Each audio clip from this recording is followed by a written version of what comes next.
I think about this a lot, and today I'm going to give you the best offshore tax advice that I have, and the advice is that you need to think at a higher level, and you need to go where you're treated best. Now, if you've been here before, you've heard me say go where you're treated best. Those are the 5 magic words. This is not a pep talk, nor is it something where I'm going to share with you, hey, just use this little trick over here and this reduces your taxes, or set up this corporation. You've got to think bigger, because I see people making the same mistake time and time again. I see people looking at offshore tax savings wrong, and I want to set the record straight for you. I'm Andrew Henderson, the founder of Nomad Capitalist. We've spent a decade growing a team of experts and building a network of experts all around the world to help over 1,000 high and ultra high net worth individuals legally reduce their taxes, protect their freedom with dual citizenship, and grow their opportunities with all the different opportunities that are out there in the world. You can learn more at nomadcapitalist.com. What does go where you're treated best mean to me? Number one, I want to avoid hassle. If I can save time by avoiding bureaucracy, avoiding paperwork, doing stupid stuff, that's go where you're treated best. And so you look at Estonia, for example. This has been heralded, including by some politicians in the United States, as a model of how to do taxes better. Now, if I'm choosing where to go, I'm not going to necessarily go to Estonia, because they still have taxation in Estonia. And as I always say, if you're going to move, you might as well move. If you like what Estonia has to offer and you're able to get a residence permit there and you just are willing to pay their level of taxes, great. If you're looking at how do I keep more of my own money, then I wouldn't go to Estonia. I wouldn't stop in the middle. I would take it all the way. But nevertheless, they prove that you can have a country where people file their taxes in a minute. It is so easy. And so why is there this perception in many Western countries where filing your taxes has to be a hassle? It's almost as if the government just wants to maintain control over you. In the United States, people often spend dozens of years, and if you're an entrepreneur, you're probably spending dozens of hours a year, hundreds of hours a year, whether it's you or whether you're outsourcing it. I mean, we've had clients who come in when they're creating their offshore plans that, they're paying tens of thousands of dollars a year just in tax prep in a country like the United States. And so that is obviously a hassle. Go where you're treated best means avoid hassle. I'm going to get to the point in a minute here, so stick with me.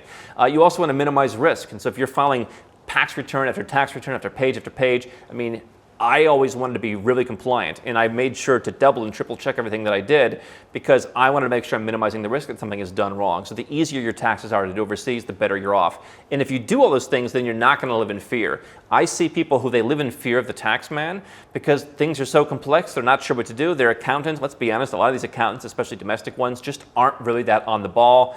They're plain vanilla. We've seen people who accountants just don't know what they're talking about. They're literally wrong. And so my advice to you is, if you're going to go offshore, my best offshore tax advice is keep things simple and don't get too cocky. Let me tell you a story.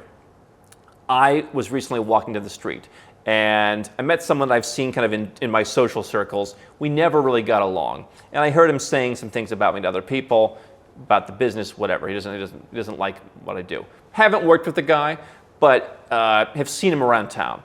He stops me. Hey, good to see you. And we have this conversation. I'm polite. He's polite. He goes on his way. I realize this guy doesn't have the gall to step up and say, hey, man, I just don't like you. Right? That's what I would do. I would try not to hang out with people I don't like, but I would just be like, hey, man, this isn't working. I would just avoid the person. And so I think that you see a lot of people in real life who are doing that with their offshore tax plan. They go on social media and they say things like, Bitcoin fixes this, behind the anonymity. We say, hey, here's how to solve your taxes on Bitcoin or cryptocurrency. You want to leave your country while your your capital gains are still low, because if you have an exit tax, the higher your asset value goes, the higher your exit tax is going to be. So leave while the chips are down. Like if your Bitcoin's down, that's the time to leave. And they're like, Bitcoin fixes this. Like, we don't need to pay taxes anymore.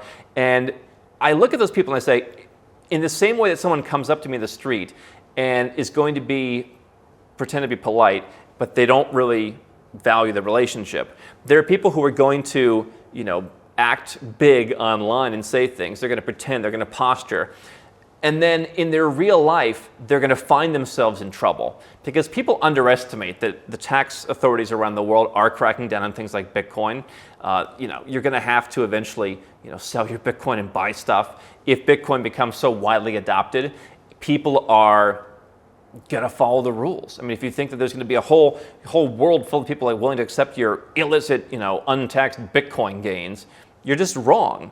And so Bitcoin doesn't fix it. Bitcoin may fix other things, but it's not going to fix the fact that if you live in a country that wants to tax your Bitcoin, you need to do that, and they're finding new ways to come after you. And so whatever you think about taxes, I think there's too many people who look at offshore tax savings from like a libertarian perspective, like taxes are theft. Maybe they are, but I'm a lifelong entrepreneur, and I say to myself, great, how do I accept the world as it is? I may not like it, I may push against it, but ultimately I'm going to go where I'm treated best. And so the strategy of sitting in your country and just like hoping that nothing's going to happen, or even going overseas and just like quietly slinking out.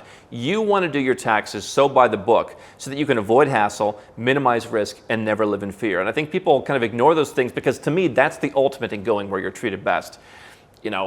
Warren Buffett says, if I could have an extra 5% and be surrounded by people I don't like, I wouldn't do it. It's just not worth it. And in the same way, it's not worth it to be surrounded by fear to keep a little bit of extra money.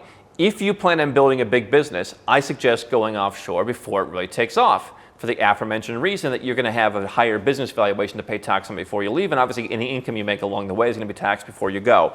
If you have some kind of asset, whether it's Bitcoin or a private placement stock or just a regular equity stock or anything that you have, you want to be able to go offshore, assuming that asset is not fixed to a certain place where it's just taxed. Like if you own real estate, that's obviously taxed wherever the real estate is, no matter where you go. But if you've got something that exists in the cloud, how do you put together a tax plan to leave before you make all the big money? I want you to get out of the system where you are trying to take as many tax deductions as you want at the end of the tax year. Where I'm from in the US, it is the calendar year, and so like around Christmas time, everyone's like, how do I give to charity? Like how do I buy, 27,000 rolls of toilet paper for the warehouse? Like so we'll never run out of toilet paper. It's like in some countries you can't even do that legally, but people are always trying to like front end deductions. They're always trying to find some cute way to save money. And the answer is, why don't you just find a better situation to build your business? Why don't you just find a country where you can avoid the hassle of having to take time away from your business to figure out how am I going to stock up the warehouse with toilet paper every year so I can maximize my deductions and get some money off the books? How is it the most valuable thing for you to do? And people think they're smart doing that. People think that, I'm going to minimize my taxes. When I've looked historically at businesses to buy and I see that all the different stuff that sellers run through their businesses, I say to myself, number one, probably not allowed in many cases. Like you're not supposed to be paying for you and your wife's weekend away through your towing company. But also, is that really the way you want to run your business? People don't value their time. They don't value their energy. If you can move to, let's say, the Cayman Islands and run your business from there, and you've got some business that can operate from anywhere, or you can run your part of the business, like you're the big boss and you're the sales and you're the marketing, and you can run that from the Cayman Islands, and then you just have part of your company's taxed where you live because that's where work is being done, and then you can do transfer pricing and figure out, okay, legally, like how much money can I have moved to the Cayman Islands or Dubai, or any number of zero tax, territorial tax, lump sum, non-dom, tax-exempt countries. Wouldn't you have a lot fewer hassles of just having fewer tax forms to file? And if you're an American, you're going to have to keep filing tax forms in the United States. That's why some people choose to renounce their citizenship just to get out of that hassle entirely. I think more people do that than people think. I think everyone thinks it's about reducing taxes. I think many times it's about reducing hassle. If you could minimize your risk of making some mistake, if you could minimize your risk of having to do stupid stuff, if you could minimize your risk of having to buy more inventory or do stuff to get a tax deduction and kind of shift your liability to the future, wouldn't you have less fear? Wouldn't you have more energy? Wouldn't you be more successful? And what if you could do that by stopping this idea that, it's so easy? I read online, people say, I'm living in Spain. Spain's not very efficient. They won't find me. Do you know what's efficient in Spain?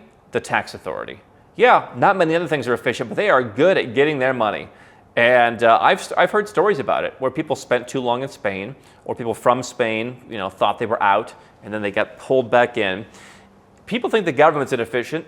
People, I think, tend to, in some cases, be cocky, like, they're not going to find me. And so the reality is, listen, there's different positions you can take. If you talk to different tax professionals, there's different, things that are within the bounds of the law. But you have to keep everything within the bounds of the law. And because, again, the issue of go where you're treated best is not even about maximizing your offshore tax savings. It's about, again, hassle, risk, fear, and I would add energy. Having more energy to put back into your business means if you save dozens of hours a year that you're filing your taxes right now, and that you're trying to find ways to reduce your taxes, and you just went somewhere where they didn't tax you, or it was a flat tax and they just, all right, pay us 100,000 euros, we leave you alone, pay us 29,000 pounds, we'll leave you alone, whatever. Wouldn't you be much better off?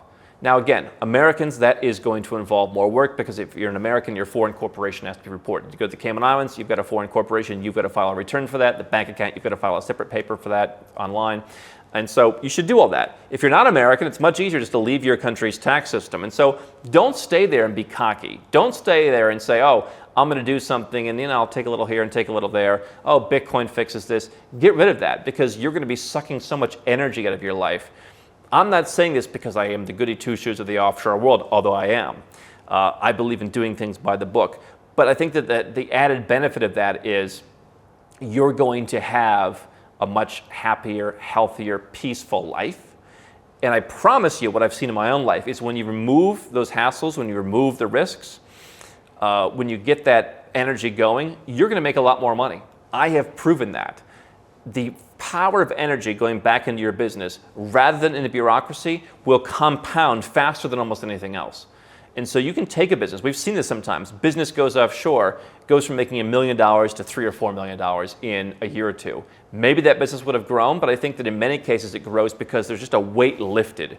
So play by the book, and if you don't like the book, then figure out how to go where you're treated best now, focusing on the soft sides of go where you're treated best. Even if it costs you a bit more money to make sure that you're fully compliant, you're going to have less hassle, risk, and fear in your life, and that energy is going to translate into a lot more money in the back end. That's the thing people don't miss. They're too busy, that they do miss. They're too busy living in the present of, I've got to pay some kind of bill to get out of my country, rather than what's going to happen when I unlock a whole potential overseas where I get left alone.